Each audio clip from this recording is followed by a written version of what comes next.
Hindi magiging patas ang investigasyon ng National Bureau of Investigation kung kaya't hindi na dumalo pa rito si Vice President Sara Duterte. Umaasa si VP Sara na patong-patong na kaso ang isasampa laban sa kanya, bukod pa sa kasong impeachment.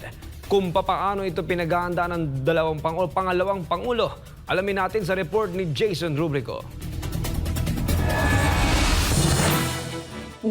Nagpadala ng sulat si Vice President Sara Duterte sa National Bureau of Investigation sa pamamagitan ng kanyang abogado. Saad nito na hindi siya makakadalo sa pangalawang imbitasyon ng NBI para sa investigasyon kaugnay sa sinabi nito laban kay Pangulong Ferdinand Marcos Jr., First Lady Liza Marcos at House Speaker Martin Romualdez. Sa isang press conference nitong Miyerkules, binigyang diin ng bise na hindi magiging patas ang nasabing investigasyon, kasunod na rin aniya ng sinabi ni Marcos Jr. at ng isang opisyal ng Department of Justice.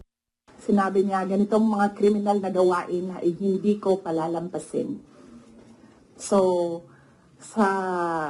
makita na natin, no, the pronouncements of the President, meron ng bias doon.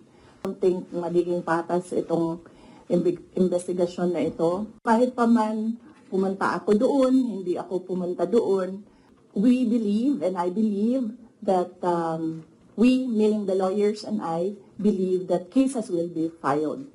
Naniniwala ang bise na patong-patong na kaso ang ihahain laban sa kanya, kasama na ang impeachment at mga non-bailable offenses sa ilalim ng anti-terror law.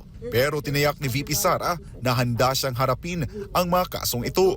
I assure everyone that we already have lawyers helping us. In fact, the moment that Franz Castro announced last year that they are planning to file an impeachment, we already talked to lawyers who will handle the impeachment case.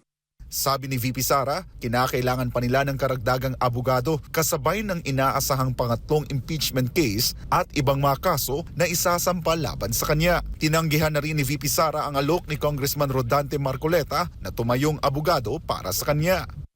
I feel that he will better serve the country if he remains as a member of the House of Representatives. That is what is important right now. We need good public servants, good leaders, good officials in government. Padadalhan din sana si VP Sara ng kanyang ama na si dating Pangulong Rodrigo Duterte ng pambayad sa mga kakailanganin niyang abogado, pero hindi ito tinanggap ng pangalawang Pangulo. Nagsabi ako na huwag na lang siya magpadala ng pera dahil nakapaghanda naman na kami para sa impeachment case.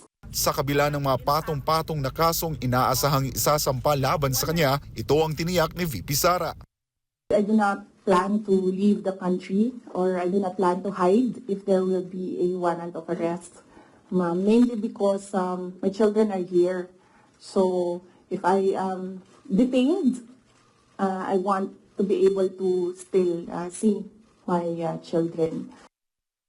Sa huli, sinabi ni VP Sara na naniniwala siya na anuman ang mangyari sa kanya, sa hinaharap ay bahagi lamang ng plano ng Diyos para sa kanyang buhay. Aniya, panatag at payapa ang kanyang kalooban sa mga posibleng mangyari sa kanya.